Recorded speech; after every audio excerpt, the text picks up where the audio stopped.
Joe கிச்சனில் இன்றைக்கி நாட்டுக்கோழி சிக்கன் சூப் எப்படி செய்கிறதுன்னு பார்க்கலாம். இது மழை காலத்துக்கு தகுந்த மாதிரி ஒரு சூப்பரான டேஸ்டியான ஒரு சிக்கன் சூப். கண்டிப்பாக வந்து இதை செஞ்சு பாருங்கள். எந்த விதமான சளித்தொல்லை இருந்தாலுமே இது ரொம்ப ரொம்ப எஃபெக்டிவாக இருக்கும். இந்த வீடியோ பார்த்துட்டு உங்கள் ஃபீட்பேக்கை கமெண்ட் பாக்ஸில் சொல்லுங்கள். Please like, subscribe and share my channel. இந்த ரெசிபியை எப்படி செய்கிறதுன்னு பார்க்கலாம். இதுக்கு வந்து நான் ஒரு 10 to 15 சின்ன வெங்காயம் எடுத்திருக்கேன். அப்புறம் இஞ்சி, பூண்டு, 1 டீஸ்பூன் மிளகு, 1/2 டீஸ்பூன் சீரகம். இது எல்லாத்தையுமே மிக்சியில் போட்டு கரகரன்னு வந்து அரைச்சிக்கலாம். ரொம்ப நைஸாக வேண்டாம், இந்த அளவுக்கு கொரகரப்பாக அரைச்சா போதும்.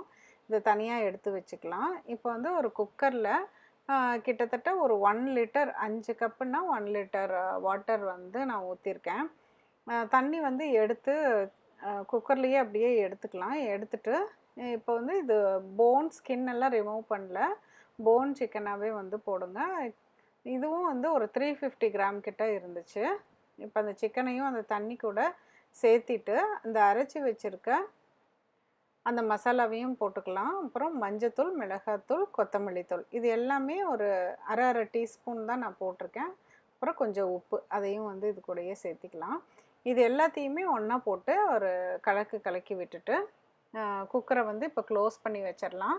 ஃபஸ்ட்டு ஒரு விசில் வந்து ஒரு மீடியம் ஹை ஃப்ளேமில் விட்டுட்டு அதுக்கப்புறமேலு 4 விசில் லோ ஃப்ளேமில் வச்சு விட்டுட்டு எடுத்துடலாம். இப்போ பார்த்திங்கன்னா அதில் இருக்க அந்த எண்ணெயெல்லாம் மேலால் மிதந்து பார்க்குறக்கே ரொம்ப நல்லாயிருக்கும். இப்போ இதில் வந்து கொத்தமல்லி தழை கொஞ்சம் நிறையாவே போடணும். நிறையா போட்டுட்டு நல்லா வந்து ஒரு 2 மினிட்ஸ் நல்லா கொதிக்க விட்டுறலாம்.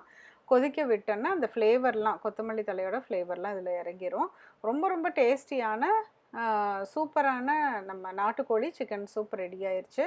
கண்டிப்பாக இதை செஞ்சு பார்த்துட்டு சொல்லுங்கள் எப்படி இருந்துச்சுன்னு சொல்லிவிட்டு.